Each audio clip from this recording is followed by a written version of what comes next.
श्री गणेशाय नमः। आज हम सुनने जा रहे हैं कृष्ण पिंगला संकष्टी चतुर्थी की कथा, जिसको संकट गणेश चौथ के नाम से भी जाना जाता है। यह दिन भगवान गणेश जी का होता है। कहा जाता है कि इस दिन भगवान गणेश जी पृथ्वी पर ही विराजमान होते हैं। आषाढ़ कृष्ण पक्ष और ज्येष्ठ कृष्ण पक्ष के संकष्टी व्रत को कृष्ण पिंगला संकष्टी चतुर्थी के रूप में मनाया जाता है। इसे करने से भगवान गणेश जी सारी मनोकामनाएं पूर्ण करते हैं। धार्मिक ग्रंथों में ऐसा कहते हैं कि कृष्ण पिंगला संकष्टी चतुर्थी वाले दिन ही भगवान शंकर जी ने यह घोषणा की थी कि गणेश भगवान को सभी प्रसंगों में सबसे प्रथम पूज्य और सबसे महत्वपूर्ण माना जाएगा। किसी भी पूजा को करने से पहले भगवान गणेश जी का नाम जरूर लिया जाएगा। माना जाता है कि कृष्ण पिंगला संकष्टी चतुर्थी का व्रत करने से सभी भक्तों के जीवन में कष्टों और दुखों से छुटकारा मिल जाता है। अब हम सुनते हैं कृष्ण पिंगला चतुर्थी का पूजन विधि। कृष्ण पिंगला चतुर्थी तिथि के दिन सुबह जल्दी उठकर शुद्ध पानी से स्नान करें। उसके पश्चात साफ पीले या लाल रंग के वस्त्र को धारण करें। घर की पूरी तरह से सफाई करें। पूरे घर में गंगाजल का छिड़काव करें। पूजा के स्थान पर चौकी रखे और उसके ऊपर लाल रंग का कपड़ा बिछावे। उसके ऊपर गणेश भगवान की प्रतिमा रखे। अब भगवान गणेश जी को घी का दीपक लगाए और सिंदूर चढ़ाए। इसके बाद पुष्प चढ़ाकर पूजन की सारी सामग्री चढ़ाए। भोग के लिए फल, मोदक या मोतीचूर के लड्डू भी चढ़ा सकते हैं। उसके बाद भगवान गणेश जी की आरती करें। पूजा करते समय भगवान गणेश जी के मंत्रों का उच्चारण भी करते रहे। संध्या के समय चंद्रमा निकलने के बाद पूजा करके भोजन ग्रहण करें। अब हम सुनते हैं कृष्ण पिंगला चतुर्थी का महत्व। ऐसी धार्मिक मान्यता है कि आज ही के दिन भगवान गणेश जी को सर्वोच्च देवता के रूप में स्वीकृति प्राप्त हुई थी। इस दिन जो भी भक्त पूरे विधि विधान से व्रत का पालन करता है, भगवान गणेश जी उसके जीवन के सभी कष्ट हर लेते हैं। भगवान गणेश सबकी बाधाओं को दूर करके उन्हें सौभाग्य, स्वास्थ्य, धन, शांति, समृद्धि और खुशी प्रदान करते हैं। कृष्ण पिंगला चतुर्थी पर एक दिन का उपवास किया जाता है। व्रत कथा पढ़ी जाती है और चंद्रमा को अर्घ्य देने के बाद भगवान गणेश जी की पूजा करते हैं। अब हम सुनते हैं कृष्ण पिंगला चतुर्थी की व्रत कथा। एक समय की बात है। एक गांव में दो भाई बहन रहते थे। उनमें बहन का हमेशा से नियम था कि वह अपने भाई को चेहरा देखकर ही खाना खाती थी। प्रतिदिन सुबह वह उठती और जल्दी जल्दी सारा काम करके अपने भाई का मुंह देखने के लिए उसके घर जाया करती थी।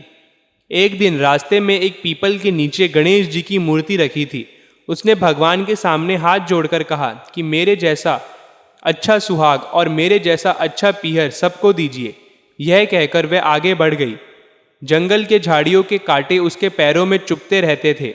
एक दिन वह अपने भाई के घर पहुंची और भाई का मुंह देखकर बैठ गई तो उसकी भाभी ने पूछा कि पैरों में क्या हो गया है।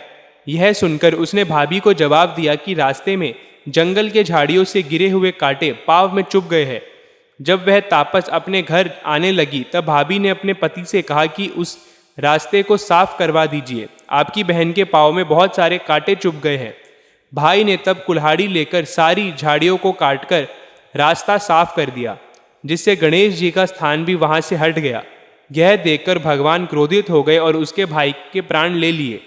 जब लोग अंतिम संस्कार के लिए उसके भाई को ले जा रहे थे तब उसकी भाभी रोते हुए लोगों से कहने लगी कि थोड़ी देर रुक जाओ, उनकी बहन आने वाली है। वह अपने भाई का मुंह देखे बिना नहीं रह सकती, उसका यह नियम है। तब लोगों ने कहा आज तो देख लेगी, पर कल कैसे देखेगी। हर दिन की तरह बहन अपने भाई का मुंह देखने के लिए जंगल में निकली। तब जंगल में उसने देखा कि सारा रास्ता साफ किया हुआ है।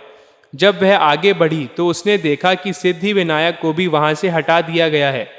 तब उसने भाई के पास जाने से पहले गणेश जी को एक अच्छे स्थान पर रखकर उनके फिर से एक स्थान दिया और हाथ जोड़कर बोली, भगवान मेरे जैसे अच्छा सुहाग और मेरे जैसा अच्छा पीहर सबको देना। और यह बोलकर आगे निकल गई।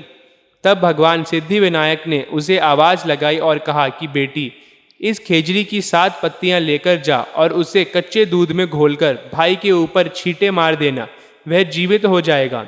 यह सुनकर जब बहन पीछे मुड़ी तो वह कोई नहीं था। फिर वह उसने सोचा कि ठीक है, जैसा सुना वैसा कर लेती हूँ। वह 7 खेजड़ी की पत्तियां लेकर अपने भाई के घर पहुंची। उसने देखा वहाँ कई लोग बैठे हुए हैं, भाभी बैठी रो रही और भाई की लाश रखी है। तब उसने उन पत्तियों को बताए हुए नियम के जैसे अपने भाई के ऊपर इस्तेमाल किया। उसका भाई फिर से जीवित हो गया। इति समाप्त। अब हम सुनते हैं श्री गणेश जी की आरती। जय गणेश जय गणेश जय गणेश देवा, माता जाकी पार्वती पिता महादेवा। एक दंत दयावंत चार भुजाधारी, माथे सिंदूर सोहे मूसे की सवारी। जय गणेश जय गणेश जय गणेश देवा, माता जाकी पार्वती पिता महादेवा। पान चढ़े फल चढ़े और चढ़े मेवा, लड्डुअन का भोग लगे संत करे सेवा। जय गणेश जय गणेश जय गणेश देवा, माता जाकी पार्वती पिता महादेवा।